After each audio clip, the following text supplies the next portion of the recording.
Welcome back, guys. Brian Claben, USMNT, next season, season 2, and we're going to go all in today, all right? I got dressed up. I'm showing class. I'm showing blues. It's all for our best player, Christian Pulisic, okay? Let's review, though. Let's review to last week.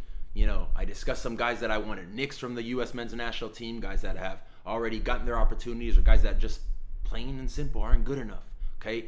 Again, on the understanding that we want to elevate ourselves as a footballing country. We have to have a certain standard. It has to mean something to get a call up to the USMNT. It can't be for everybody. It can't be that Jonathan Lewis has 5 caps or I don't know, Anthony Robinson has 5 caps.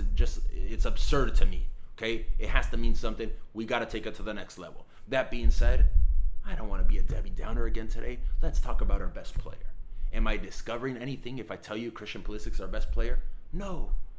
Everybody knows that, okay? Let's talk a little bit about him, though. Listen, his unique ability, right? On the ball, slaloming, combination play. Now he's got a final product. He's scoring, he's assisting, he's making a difference.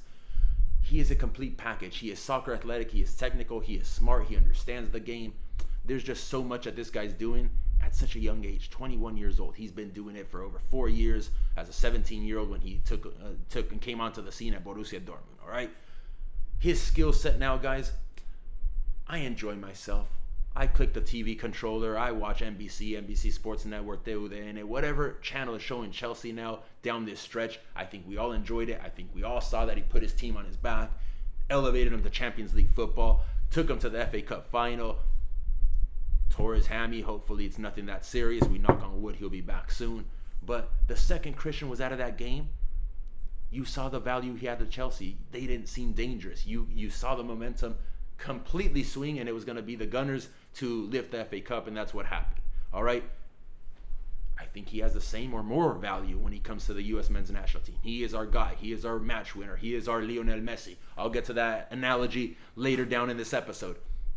But again, plain and simple, today I want everybody to be open-minded and start thinking along these lines, how we can surround our best player the best possible way. Because if we think to his Chelsea team right now, the one that we saw him kill it with, the one that we see him consolidate himself with, he lines up with players of his level.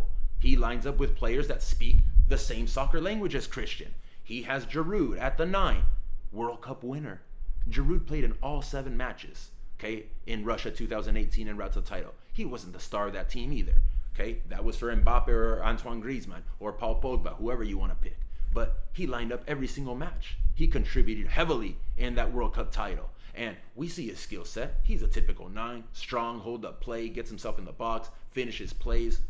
He's intelligent. He has a unique skill set that has gone to that level and that is compatible with Christian Pulisic. Okay? Opposite of Christian, Willian has lined up, the Brazilian international. This is a fantastic player. I hear people knocking, oh, Christian's way better. Christian's done this for, like I said, 3-4 years, and now just this season at Chelsea. Willian's been at Chelsea 7 seasons consistently performing at high levels. Yeah, he's had his highs and lows. He's a Brazilian international, but fuck pedigree. I saw this guy play in 2007, 2008 in the Champions League in Barcelona. He was a young kid. He was playing for Shakhtar Donetsk. Okay, one of my first few experiences during my internships at the Camp Nou. He was incredible. He was electric. He was dynamic. He was roasting people. It was an amazing player that later when he popped on the scene and started becoming a household name, I was like, yeah, I saw this guy play as a young pup and he was incredible. That's the player, Brazilian international, Copa America champion, William lining up with Christian. How many of those do we have? Can we boast? We could talk about Pedro, Spanish World Cup winner, Champions League winner, La Liga winner. He's got, I don't know, more medals than I can name. Okay, that's the type of player that he's lining up with day in and day out in training and on the weekends when we see Christian Pulisic at his best. Drop down to midfield. N'Golo Kante, World Cup winner, another one of those. Maybe the best ball-winning 6 in the world. So aggressive, man marks, destroyed, eliminated Messi in the World Cup. He's done so much. He's come from nothing. The Leicester City guy came from nothing. We all read his story. Smile on his face, ball-winning and giving it to his playmakers, to his match winners. Kovacic, Mateo. Guys, this is an amazing footballer, complete midfielder, okay? During his Inter days, what a player. During his Real Madrid days, what a player. If you just saw Mateo Kovacic these last few games and you ignored what he brings to the table, you're not watching, okay? Jorginho, the Brazilian Italian. Okay, sorry, brought him from Napoli. He was incredible on that Napoli team that challenged for the Scudetto, that took Juventus to the brink, that played Champions League. Well, Sarri said, you know what, son, come join me at Chelsea. That's how much he believes in that type of player. Yeah, would we believe in Jorginho? He's a snail. He's one of those. He's a cerebral snail with technique. But he gets Christian the ball where he needs it. Very important piece in that Chelsea cog, okay? Marco Alonso, Real Madrid product. Played there as a youth, didn't crack the first team, had to take his trade elsewhere, ended up at Fiorentina in Italy, ended up later in England. Now has been playing his trade at Chelsea for several years now. This is the guy that's playing in the left channel with him. We want Anthony Robinson. There's a big difference, an ocean of difference, okay? I'm going to mention the Atlantic Ocean a lot in this episode. So that's the Chelsea team. That's the one we've been seeing Christian perform on. Players of his quality are better. End of story. He's going to have Hakim Ziyech come on next year. I can't wait till everybody sees what this player is all about. Hakim Ziyech. Yeah, you may have watched him a little bit now because he plays with Des. You may have remembered what he did to Real Madrid and Juventus 2 years ago in the Champions League. This is a magician. Every single time he steps on the field, he is a match-winning talent. Okay, he's so incredible on the ball. He's dynamic. He's technical. What a player that Christian's going to get to train and play with. He's got Warner coming in. He's got maybe Kai Havertz coming in. This is his world now. Okay, let's rewind a few years. His previous stop, Dortmund. We all got excited. We all saw him kill it there. He had his highs and lows. Borussia Dortmund. Who was he playing with? Aubameyang. Yeah, the guy that killed it and won the FA Cup for Arsenal. Arsenal's best player. 29 goals in all competitions this season. That's who Christian was lining up with. Dembele. Yeah, he's had a quiet season. Always injured, always injured, always injured. Surgery, surgery, surgery. Hasn't done anything at Barcelona. 140 million euro price tag, mind you. Pedigree aside, also World Cup winner with France. That's who Christian's been balling out with. With Marco Reus, with Mario Götze, with Gundogan, with Schürrle, with Witsel, with Rafael Guerreiro, with Julian Weigl. My God, these are the players that he's playing with. I can assure you this, Christian has been spoiled, and that has elevated his game, and we've seen what it's done for Christian. Okay? Let's evaluate the USMNT players he lines up with. Opposite of him, usually Jordan Morris, Paul Arriola, Jassi Sardes, Josie Altidore. In midfield, Christian Roldan, Sebastian Lletget, Weston McKennie, Tyler Adams, Will Trapp. Left back, Ream, Dest, Anthony Robinson. Guys, I urge you this, okay? So back to the topic here. We want to see the best version of Christian. I want to see the same Christian we see on NBC Sports, okay? Galloping and slaloming and combining and getting on the end of things and finishing and assisting and match winning. If we take a small data sample from last year, calendar year 2019, the U.S. men's national team had 3, I guess, real meaningful games. You could consider it 4, but Christian played in 3 of them. Mexico Gold Cup final. Okay, let's evaluate those 3 games. I rewatched them all. I urge you guys to do the same as serious fans for our U.S. men's national team. If you're following and watching this, you're a serious fan. Rewatch that game. Okay, Christian was the 10 that day. Christian's not a 10. He had Paul Arriola, he had Jordan Morris, and he had Josie Altidore. Okay? That's the guys that were accompanying him on the day. He had Ream, he had Miazga, he had Aaron Long, he had Reggie Cannon, and he had Michael Bradley, and he had Weston McKennie playing with him. Okay? Compare those names to the ones that we just rattled off with his Dortmund days and his Chelsea days. This team, these players don't help him. They don't speak that same soccer language. They do not elevate his game. With these types of players, Christian has to receive the ball, he has to slalom by 5 guys, he has to cross the ball, he has to run into the box, head his own cross, and go score and be Superman. Maybe against Cuba, maybe against Suriname, St. Vincent the Grenadines, I don't know, all the other little minnows that we have to play with. But just against Mexico alone, wasn't good enough. Was not even close to being good enough. He showed glimpses, he had his flashes, he had his 2 or 3 slaloms, but he couldn't produce anything in that game, okay? Think about the 3-0 drubbing we got in the Mexico friendly a few months down the line. Okay, this time he lined up as a left winger. Okay, he had, if my memory serves me correct, he had Tyler Boyd opposite of him and Jassi as the 9. We had a deep line playmaker, Will Trapp. Yeah, everybody's punching bag. We had Will Trapp Alfredo Morales and Weston McKennie as the 8 and the 10, because we're going to be a high-pressing team. Some rhetoric that I've been hearing now. It didn't work that day either, okay? Serginho played left back out of his comfort zone, not the right move. Reggie right back. I think the Walker Zimmerman. Yeah, the Walker Zimmerman, and again, Aaron Long. This is the team that Christian's got to be Superman and play the right way. No chance. He's not smiling, guys. He's not enjoying his football playing with these types of players. They don't understand him. They're not at his level. They're nowhere near his level. He's in a different galaxy than those guys. Yeah, I said it. Galaxy. All right? So then we go to the Canada game. When we all know Christian was ill, not ill, got subbed, was pissed off. I'd be pissed off too. Did you see who he was playing with? Same thing. Sargent, Jordan Morris. The same old. Weston, Michael. Okay? Michael's not a shade of what he used to be. Same type of things, guys. Okay? It's not going to work. We're not going to see the same version of Christian that we want to see. That's just the reality. He cannot understand. He's not on the same page as Jordan Morris in any footballing aspect. Okay? Technically, tactically, mentally. We have Christian who went to cut his teeth as a young pup, as a teenager, a 16-year-old, who left his life and went to Europe to go and have this experience that's led him to today. Okay? And then Jordan Morris, we know, allegedly, he had opportunities to go, and he chose to stay here in his comfort zone with his girl and his puppy that, I don't know who, the guy with the dreads, the Galaxy player suggested, Jermaine Jones. All right? That's a little funny joke, but that's just reality. Jordan Morris looks like a world beater here, guys. He has 18 goals and 98 assists in the last calendar year, playing in MLS's back. Jordan could score 5 goals a game, but when you watch Jordan against Mexico, when you watch Jordan against Canada, he couldn't do anything then. All of a sudden, Jordan Morris is the guy that's going to elevate Christian's game? No chance. Josie Altidore, somebody that I think can be a good 9, but he's checked out. He didn't even report to Toronto FC for preseason. That's why he didn't play in MLS's back. He wasn't fit. He had to be in quarantine 14 days. He couldn't do anything. That's the guy that we want to or expect that's going to help Christian Pulisic put on his cape and be Superman and elevate us and take us to the promised land. Not going to happen. Jossie Sardes, God bless his soul. Not going to happen. Paul Arriola, workaholic, workhorse. Not going to happen. Christian Roldan, Sebastian Lletget. Not going to happen. Weston, I've talked about Weston a million times. I don't need to say it anymore. He's got his role. He's a ball winner. He's a destroyer. Tyler Adams is a destroyer. We want to put 2 destroyers.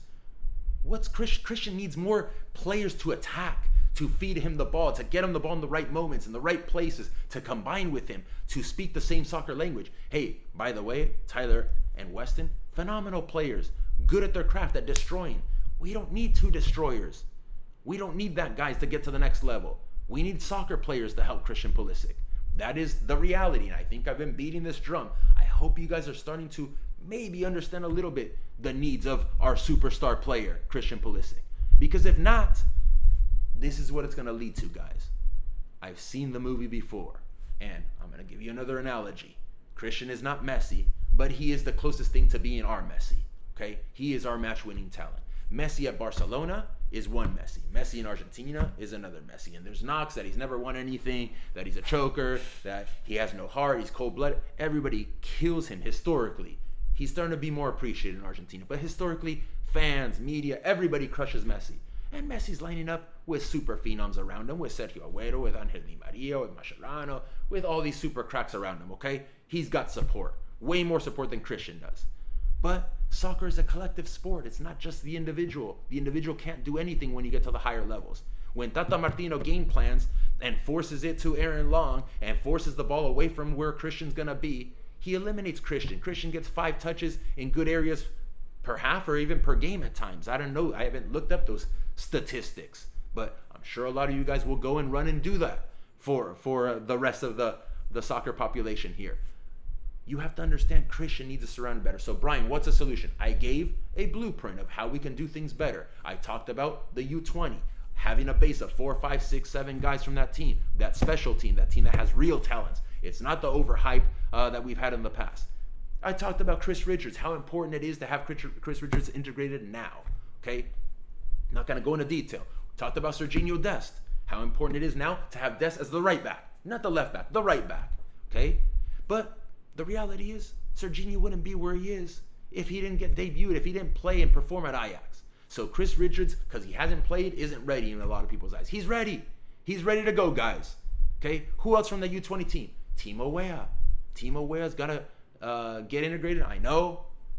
The injuries, please, because this is somebody that can help us. This is somebody that speaks the same soccer language as Christian. This is somebody that's going to elevate us, that can combine, that can play at a high speed, that's technical, that sees it. Uli Yanez. He got his opportunities, loan opportunities so far on the senior team. Yeah, it was whatever, Camp Cupcake. It was with the MLSers. It was our B or C team. It was Costa Rica's B or C team. But he passed the test with flying colors, okay? Because much like Christian, he doesn't care. He's a baller, and he will play, and he understands, and he could combine with this type of player. Which leads me to the thing. When Christian started debuting, I have this vivid image of him just in the middle of a Dortmund game, getting the ball right off of Gundogan. Gundogan had possession in midfield, and he just went and literally took the ball away from him, and Gundogan smiled. I remember this play. That's how Uli plays too. And we go beyond Uli. There's Gio Reyna, U17 flop, super phenom at Bayern, had an incredible breakout the last 6 months. He's ready to debut and burn the U20, the U23 level. Yeah, I said he should be on the U20 World Cup team. He has to be there. He has to be at the U20 World Cup. But if there's a conflict, no. And for USMNT friendlies coming up, he needs to be with the best guys to elevate himself and to elevate Christian. If we drop to midfield, what are the solutions, Brian? Well, I told you what the solutions aren't. The guys that I rattled off earlier. Roldan and Sebastian Lletget, safe players, connectors, safe connectors. Those guys aren't going to help Christian. Weston and Tyler aren't going to help Christian be a match winner. One of them should win the ball for this team and help the team play, but not both of them as our 8 and 10s. Who can do it? Richie Ledesma. Yeah, this guy. Remember Cam Duke? Yeah, Richie Ledesma, the same guy. Okay? Because PSV hasn't debuted him, nobody thinks he's ready. Had Richie played last season, everybody say Richie's ready to go. Let's go, Richie. Richie can help with Christian 100%. Okay? Alex Mendez. Oh, Brian, Alex Mendez, emotional attachment. He's your player. You're going to hype him up. No. Alex Mendez is a player that can elevate Christian. He can get Christian the ball fast in the right areas, could combine with Christian, can spray with Christian, can play with the other talents, with Gio, with Timo. These are the types of players Christian needs to elevate his game. Okay? Are they ready today? Maybe not. Maybe not. Maybe Alex isn't ready. Maybe Rich is not ready. Maybe Gio, Uli, maybe they're not ready to take that next step. But guess what? In 2.5 years, you can bet your life those guys are going to be ready. You can bet your life those guys are going to be the spine of this team. If we are to take that next step and stare in the eyes of our opponent in the tunnel, singing the national team anthem when we step on the field. Those are the guys Christian is going to be excited to get on the plane and cross the Atlantic to say, not only am I going to reunite with some of my homies, with the guys I have feeling with, right, with my culture, with my American teammates, but I'm going to enjoy my football as well. That's the objective here, guys. Who can properly surround Christian Pulisic, our best player, our Messi, and elevate this player so he can elevate our national team, so he can be our match winner, so he can rid us of this 8-year curse that it's going to be of not playing a World Cup game, so he can eliminate that stigma that I have of playing against Belgium and getting pelted for 40 shots. That cannot happen in Qatar, but it will. It will if Christian has to play with Jordan Morris. It will if he has to play with Josie or Jossie. It will if it's Paul Arriola. It will if it's Anthony Robinson. It will if it's Christian Roldan. Because these guys simply cannot make our best player better. That's the argument, guys. Let's have at it. Tell me what you think. Come at me with questions, comments. I'm going to start trying to engage more on Twitter. I know it's not my thing. It's never been my thing. I'm going to try and engage more with everybody. So let's have at it. Christian Pulisic today, 8.5 out of 10 with the potential to be a 9.5 out of 10. But he needs our help because he could do everything at his club. He can be the Champions League champion, World Club champion. He can move from Chelsea to Real Madrid or Barcelona. Do it all, okay? Let's hope that happens for Christian in his career. But it's not going to be enough, okay? Because it makes us proud when Christian does that at his club level. But we want to see in the red, white, and blue, okay? That's just the reality. When you put on your national team jersey is when it justifies, when it elevates you, when it takes you to the whole next level in terms of class, right? Messi Had he won that World Cup in 2014 Brazil, had the ball bounced the right way and they beat Germany, there'd be no debate. He'd be the greatest of all time. So we need this for Christian. We need this for our best player. We need to support this guy the best possible way. And I hope that we can all continue to have this discussion. We can all be open-minded. We could get to being a bigger footballing country. We don't all have to agree. We could agree to disagree. Beauty's in the eye of the beholder. I replied to somebody on Twitter on my very lone contribution this week. That's just the reality. All right, guys. I hope you guys enjoy. Hey, Champions League football's coming. Tick tock. We're almost there. All right. Let's engage, and we'll be back next week with another episode. Continue to break down our USMNT senior men's national team player pool. Peace.